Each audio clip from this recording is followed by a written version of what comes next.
Dear student, हम अगले topic की ओर बढ़ते हैं। That is a पास्टोरलिज्म। पास्टोरलिज्म होता है पशुचारण। तो हम देखते हैं पास्टोरलिज्म क्या होता है और कितने प्रकार का होता है। सबसे पहले पास्टोरलिज्म। पास्टोरलिज्म ये it is a form of animal husbandry. ये पशुपालन से जुड़ा हुआ है। Historically by nomadic people. ऐतिहासिक रूप से ये पशुचारक जो लोग होते हैं उनसे जुड़ा हुआ है। People move with their animal. लोग अपने जानवरों के साथ एक जगह से दूसरी जगह तक जाते हैं, ठीक है। और वो कैमल, गॉट और याक, लामा अलग अलग रीजन में अलग अलग तरह के जानवर पालते हैं। तो क्या समझा हमने? एक ऐसा व्यवसाय है जिसमें लोग अपने पशुओं को साथ में लेकर एक जगह से दूसरी जगह तक चारागाह और पानी की तलाश में जाते हैं। जब पानी और चारा ख़त्म हो जाता है तो वो दूसरी जगह पे चले जाते हैं। अगला, ये दो तरह का होता है, एक है नोमैडिक और एक कमर्शियल। एक बार पहले बता देता हूँ सारी बात। नोमैडिक होता है प्राचीन तरीके से किया हुआ, कोई साइंटिफिक मेथड नहीं, भेड़ें उठाई और एक जगह से दूसरी जगह तक चले गए, चारा ख़त्म हुआ, वापस आ गए। सर्दियों में प्लेन में चले गए और गर्मियों में पहाड़ों पे चले गए, क्योंकि अलग अलग जगह पे अलग अलग समय पे चारा होता है। कमर्शियल होता है पूरी तरह मीट और दूध के उत्पादन के लिए बड़े बड़े रेंचेस, बड़े बड़े फार्म हाउस में जानवरों को पालना। अब देखते हैं इसका बेस और इसका डेप्थ पार्ट।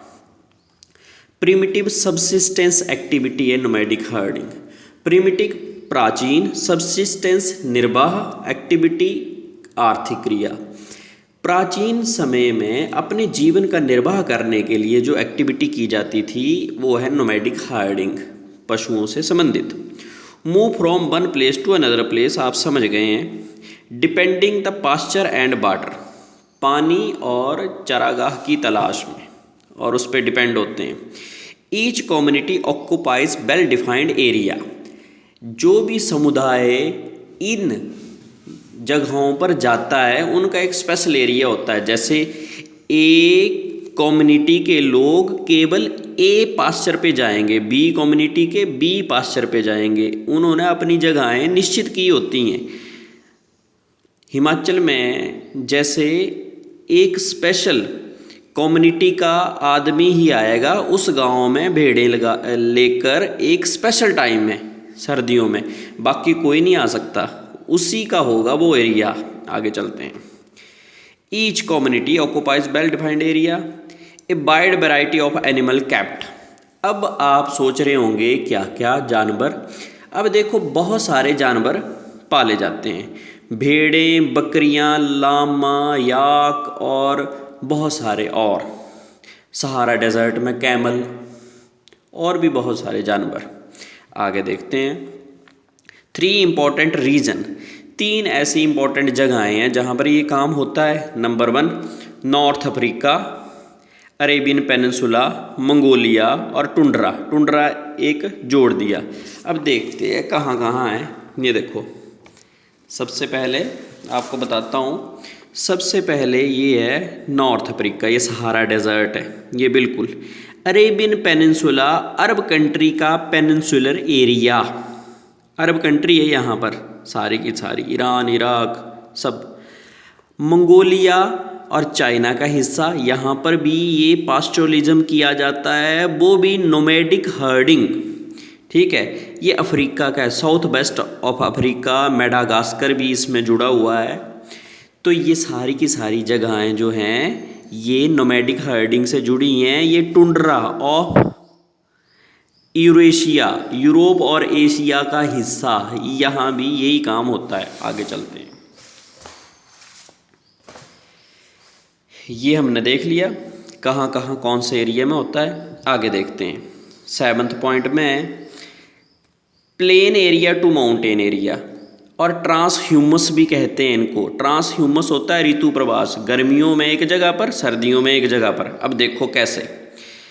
गर्मियों में समर में जो बर्फ़ पिघल जाती है माउंटेन एरिया में, तो ये अपनी भेड़ें लेके प्लेन एरिया में आ जाते हैं। तो सर्दियाँ सारी ये मैदानी क्षेत्रों में बिताते हैं। और जब गर्मियाँ हो जाती हैं तो मैदानी क्षेत्रों से गर्मी बहुत ज़्यादा हो जाती है तो ये माउंटेन एरिया में चले जाते हैं भेड़ें लेके। ठीक है, तो मार्च के लगभग ये हिमाचल से लाहौल स्पीति के एरिया में चले जाते हैं, कुल्लू लाहौल स्पीति ठंडे इलाकों में। और गर्मियों में ये ऊपर रहते हैं सारी की सारी गर्मियाँ, मई जून जुलाई, और फिर सर्दियों में फिर वापस आ जाते हैं।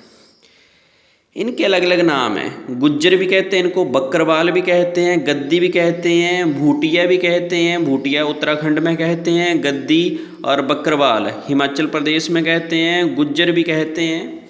राजस्थान के एरिया में भी गुज्जर कहते हैं और हिमाचल के कुछ एरिया में भी गुज्जर कहते हैं। भैंसें पालते हैं।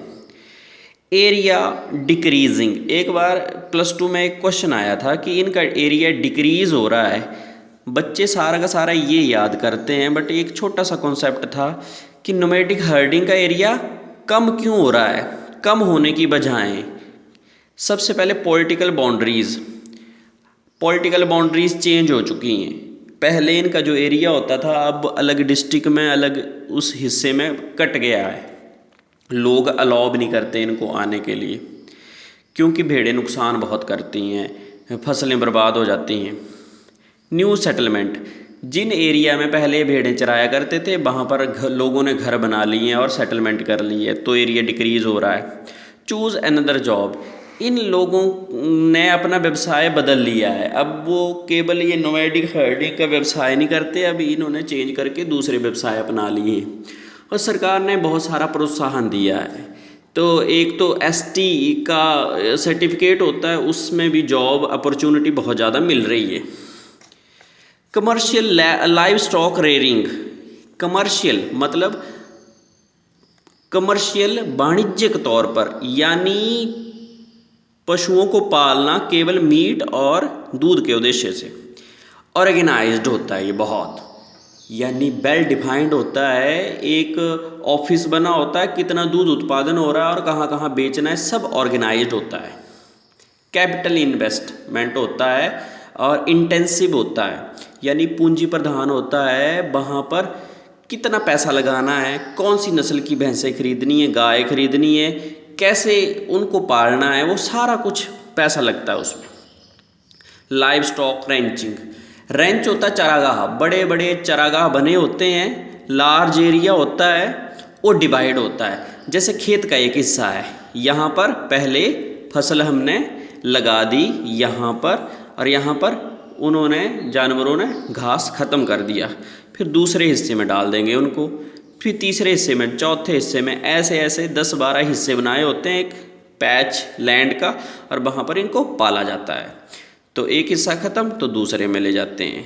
स्पेशलाइज्ड एक्टिविटी, यहाँ स्पेशल तरीके से होता है, उनका सब ध्यान रखा जाता है।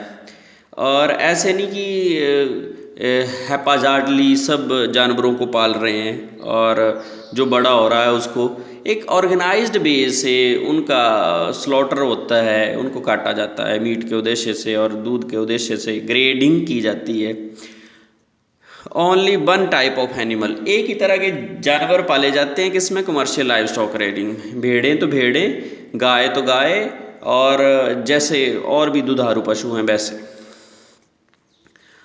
आगे देखो मीट एंड मिल्क, ठीक है, इसके उद्देश्य से साइंटिफिक ब्रीडिंग, ब्रीड का ध्यान रखा जाता है, यानी किस ब्रीड की नस्ल की भैंस ज़्यादा दूध देती है तो उसी को पालते हैं, और उनमें चेंज भी किया जाता है, ब्रीडिंग भी की जाती है।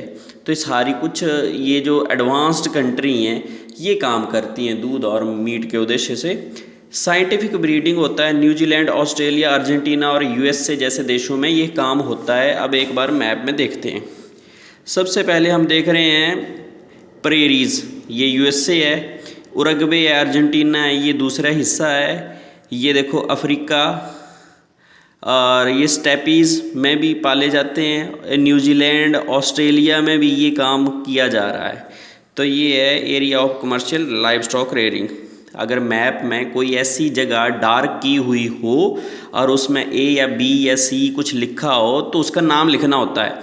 जैसे यहाँ पर अगर डार्क किया हो तो उरुग्वे है, ये यहाँ पर डार्क किया हो तो अर्जेंटीना है, ये डार्क एरिया किया हो तो इसमें सीधे आपने न्यूजीलैंड लिखना है। क्वेश्चन आएगा a area of commercial livestock rearing और इधर ए लिखा होगा तो इसमें न्यूजीलैंड भरना है। थैंक यू और इसको ध्यान से पढ़ते रहें।